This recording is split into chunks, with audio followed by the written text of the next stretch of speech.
finally see the light within the dark trees shadowing. Donc aujourd'hui on se retrouve dans une nouvelle vidéo.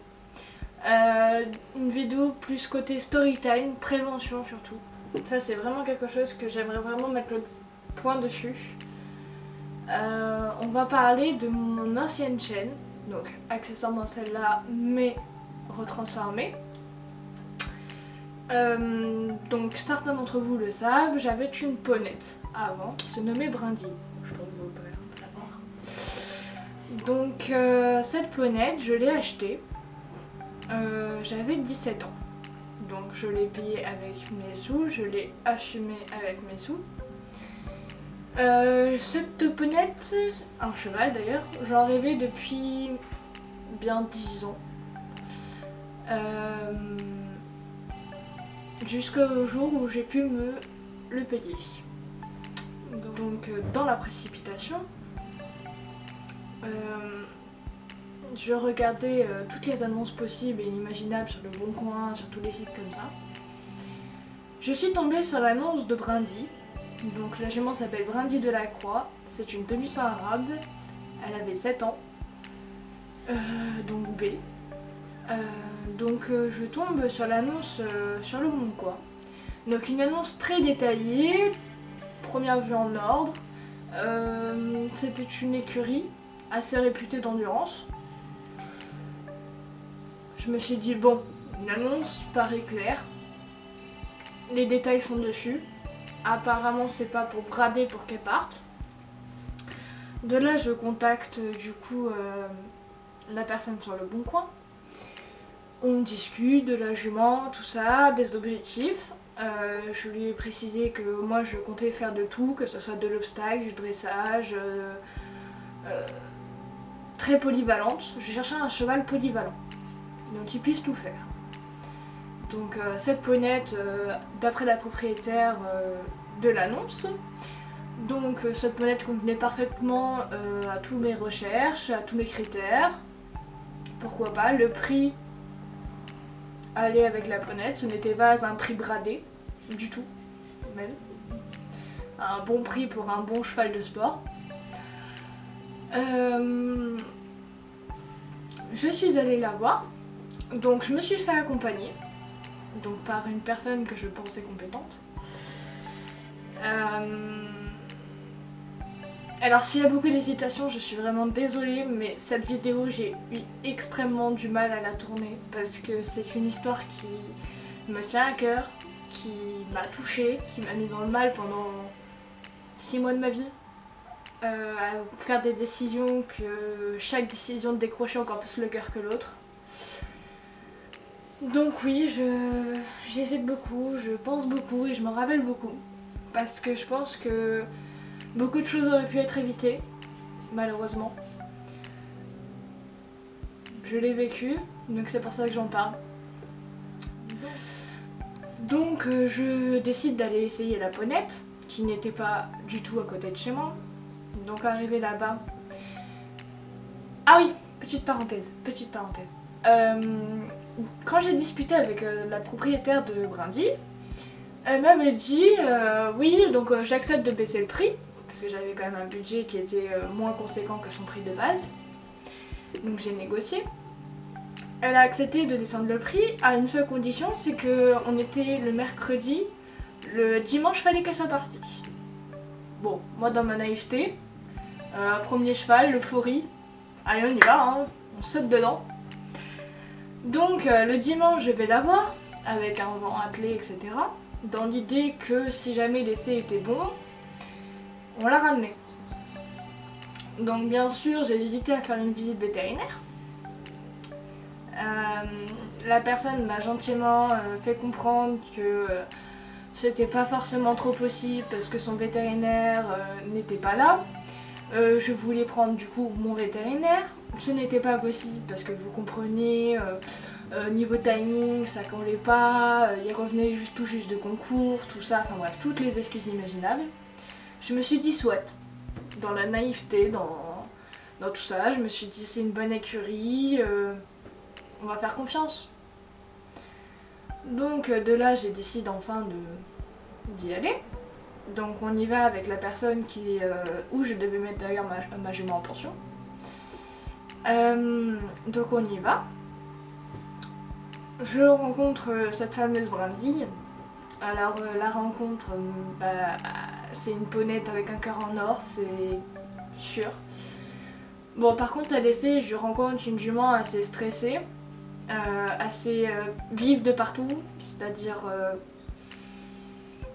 on va dire que je pense qu'elle a été manipulée par l'homme d'une certaine manière. J'ai pas besoin de vous faire un dessin. Donc voilà, bref, je l'essaye. Donc on l'essaie dans la carrière. Et la jument déjà, elle battait de la main. Donc la jument battait de la main. Donc pour ceux qui ne savent pas ce que ça veut dire battre de la main, c'est-à-dire que de sa tête, elle faisait des avant-arrière comme ça de haut en bas. Tout le temps. Au pas, au trot, au galop, tout ça et tout. Bon, je me suis dit bon. J'ai demandé. La personne m'a très clairement répondu. Nous, habituellement, on la monte avec une martingale pour éviter qu'elle fasse ça. C'est un tic qu'elle fait. C'est un tic. Dans mon ignorance la plus totale, bon, c'est un tic. Je vais la monter avec une martingale, on sait jamais. Donc de là, on lui met une martingale, elle arrête. Ou du moins, elle le fait moins. Donc on y va, je trotte, je galope. Vraiment une jument parfaitement à l'écoute, avenante, qui répond bien aux gens, qui a une bouche extraordinaire. Le coup de foudre. Parce que clairement j'ai rencontré cette jument toute stressée, tout pas bien dans sa peau, etc.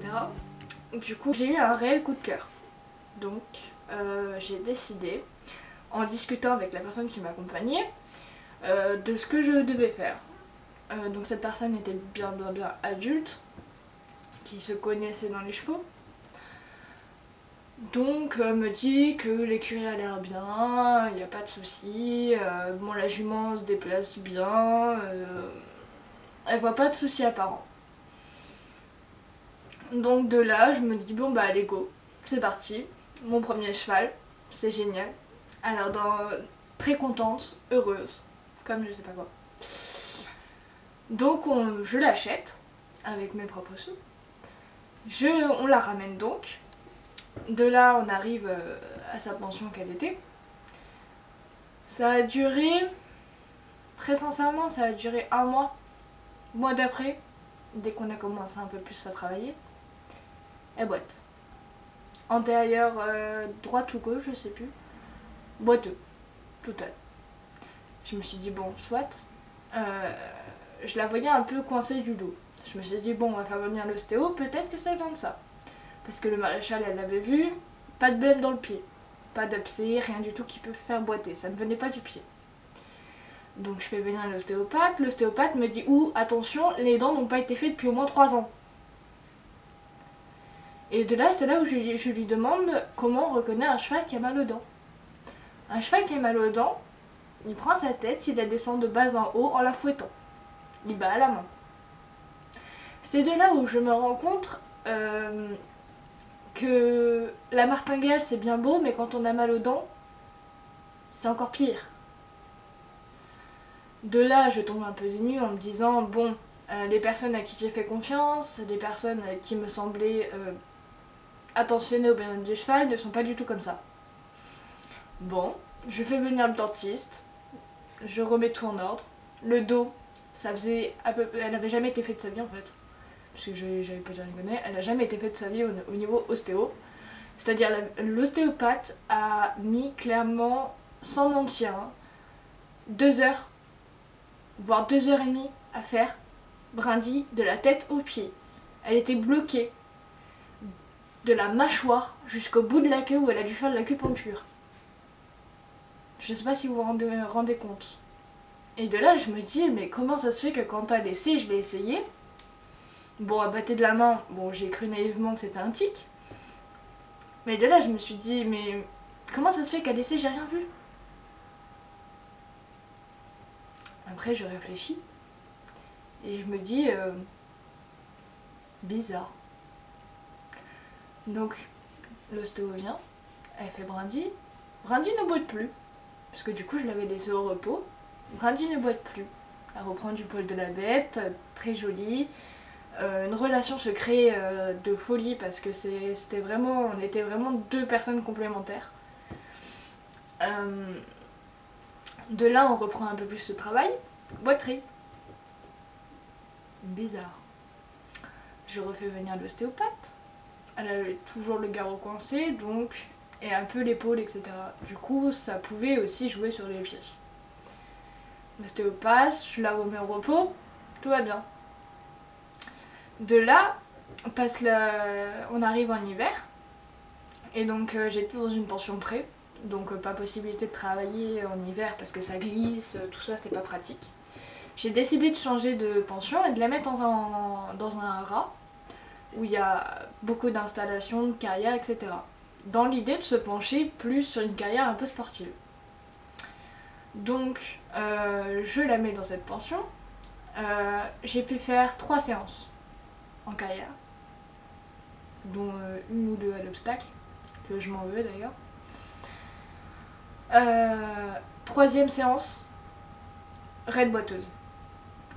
Et là je me dis il y a vraiment un problème, là c'est plus du dos, même si jamais à chaque fois il y avait quand même le dos coincé, c'est plus du dos. Donc là, par les conseils des personnes de la pension où j'étais arrivée, je la fais voir au vétérinaire. Le vétérinaire, il regarde comme ça, il ne voit pas grand chose, donc on décide de faire des radios. Donc les radios, on les fait. Je me rappelle.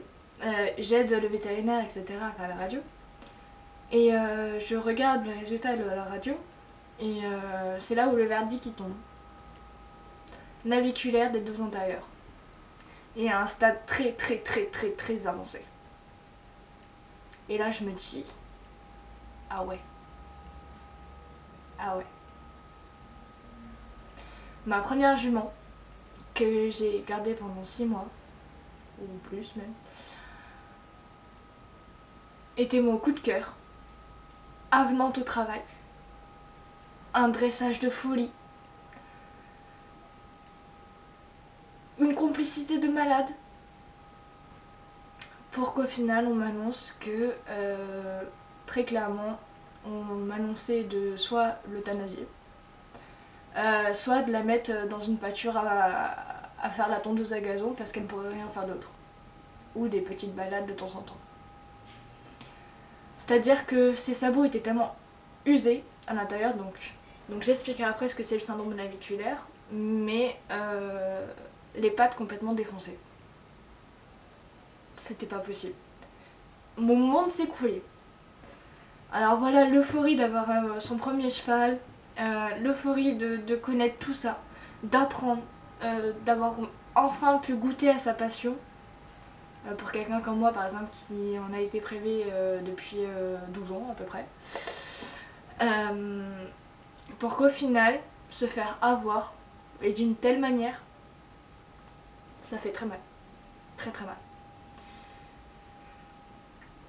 De là, nous avons contacté ses anciens propriétaires qui nous ont clairement envoyé aller se faire foutre, excusez-moi du terme, en nous disant que ce n'était plus leur problème, le cheval n'était plus à eux, mais à culpa.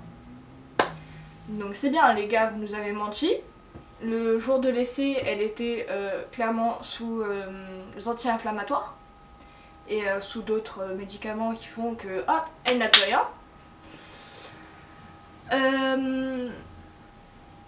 Les radios prouvaient que les blessures dataient d'au moins plus d'1 an et qu'il s'était dégradé à vitesse folle. Par un travail intensif. De là, je devenais dingue, littéralement. J'ai réussi à contacter son ancienne propriétaire, donc celle qui l'a fait naître, avec son frère et sa sœur. La jument, donc Brindy, et ses frères et sœurs, étaient dans un pré depuis tout petit, depuis leur naissance, auprès de leur mère, juste débourrés puis mis dans un pré histoire de dire faire des balades de temps en temps. Ces personnes-là, donc cette extraordinaire écurie très connue d'endurance, les ont achetés. Bien sûr, ils n'avaient jamais fait d'endurance avant, parole de l'ancienne propriétaire.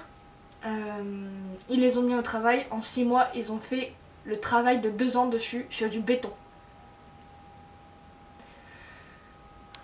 Trotter et galoper sur du béton, déjà ce n'est pas bon. Des chevaux qui n'ont rien fait de leur vie, les mettre au travail d'un seul coup comme ça, en n'avoir rien à faire de l'adaptation, de la musculature, de la jument en elle-même. Donc voilà. Voyant que la jument était éliminée lors de concours d'endurance pour cause de boiterie, ce que j'ai appris bien sûr bien après, c'était littéralement impossible, mais alors impossible qu'ils ne soient pas au courant lors de l'achat. Faites très attention. Et là je parle aux plus jeunes. Et aux plus jeunes qui rêvent d'avoir leurs premiers chevaux, qui sont dans l'euphorie totale, ou qui n'écoutent pas quand on leur dit attention, ne te précipite pas, ça vaut peut-être pas le coup. Fais une visite. Regarde. Fonce pas. Donc, j'aurais aimé, même si on m'a prévenu bien sûr, être beaucoup plus renseignée sur toutes les formes de maladies qui peuvent toucher un cheval et surtout des maladies cachées lors des ventes courantes. Maintenant, je pense que l'histoire est vachement résumée et compactée, mais en clair, faites très attention, mais très attention. De là, la jument donc brindille.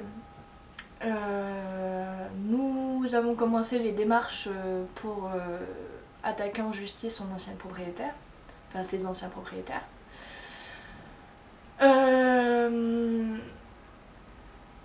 On aurait gagné. À 99% sûr. On aurait gagné. Car dans le contrat n'était pas valide. Il y avait plein de vices cachés, il y avait plein de choses rédhibitoires pour une vente. Le problème c'est que maintenant moi je me suis posé la question savoir qu'est-ce que j'en fais. Soit je récupère mes sous, voire un peu plus, et je ramène la jument pour la remettre à des gens qui vont sans doute recommencer, qui vont littéralement encore plus la détruire que ce qu'ils ont fait. Je vais récupérer une jument qui n'a jamais été faite au niveau ostéo, ni dentiste, ni aucun soin, à part le maréchal, histoire de dire que les pieds d'endurance ils sont beaux. Je me suis dit je fais quoi? Je ramène mon cheval dans l'enfer où je l'ai trouvé, l'enfer caché hein, par l'idylle, hein. Soit j'ai le propriétaire du haras, que je me suis bien entendue avec, qui m'a proposé de la récupérer et de la placer dans une bonne famille pour des balades de temps en temps, et en gros faire tondeuse à gazon dans un pré quoi. Donc une vie parfaite pour Brindy qui ne peut pas faire autre chose. Donc de là j'ai accepté et je lui ai donné. Alors que très clairement je l'ai ramené à ses anciens propriétaires. Je gagnais le double voire le triple. Mais il fallait que je rende ma jument dans l'enfer où je l'ai trouvée. Et ça c'était pas possible pour moi de me regarder dans le miroir si jamais je faisais ça après. Donc voilà, cette jument donc brindille est partie avec le propriétaire du haras et ensuite placée dans une bonne famille. Donc qu'est-ce que c'est le syndrome naviculaire? Alors le syndrome naviculaire, il faut savoir que c'est soit osseux, soit tendineux, soit ligamenteux ou soit une atteinte de la bourse naviculaire. Donc autrement dit c'est plusieurs os dans le pied ainsi qu'un ligament ou deux. Alors j'arrête tout de suite, je suis pas médecin, je suis pas véto, tout ça, je l'ai trouvé sur internet comme tout le monde, sauf que peu de personnes en fait font les recherches sur internet pour se renseigner. Alors, les signes cliniques de la maladie. Alors, c'est une boiterie chronique. Donc chronique, c'est-à-dire qui vient par intermittence. Le plus souvent aux antérieurs. Donc soit un seul, soit les deux. Alors, comment on fait pour la détecter? C'est simple, il n'y a pas d'autre moyen. Pour la détecter sûre à 100%, c'est les radios. On les voit très clairement. Après, on peut les reconnaître. Donc les boiteries accentuées, par exemple à une main, c'est-à-dire à soit l'antérieur gauche, soit l'antérieur droit, soit les deux. Ils ont souvent une position antalgique. Alors, quand je dis antalgique, c'est souvent en pince. Pour ceux qui ne savent pas ce que ça veut dire en pince, c'est ils vont mettre juste une partie du cerveau par terre sans mettre de poids dessus et en le mettant assez plié. Alors, la position antalgique, il y en a beaucoup qui l'ont en règle générale, simplement. Après, un cheval naviculaire va les faire très souvent, parce qu'il a mal. Donc de là, il faut se poser des questions. Aussi, les pieds chauds. Brindy avait énormément les pieds chauds tout le temps. Alors pour ça, je mettais par exemple de l'argile ou des trucs comme ça. Donc c'est un signe du syndrome naviculaire. Voilà. Alors comme traitement, malheureusement, il n'y a pas de traitement pour enlever directement la maladie. Parce que on ne peut pas. Donc on peut seulement les soulager. Donc avec des fers spéciaux comme des fers à l'envers ou des fers en haut là. Ou sinon il y a les infiltrations. Alors pour les infiltrations, dans mon cas, donc au niveau osseux, l'infiltration, il y avait extrêmement, il y avait très peu de chances pour que ça fonctionne.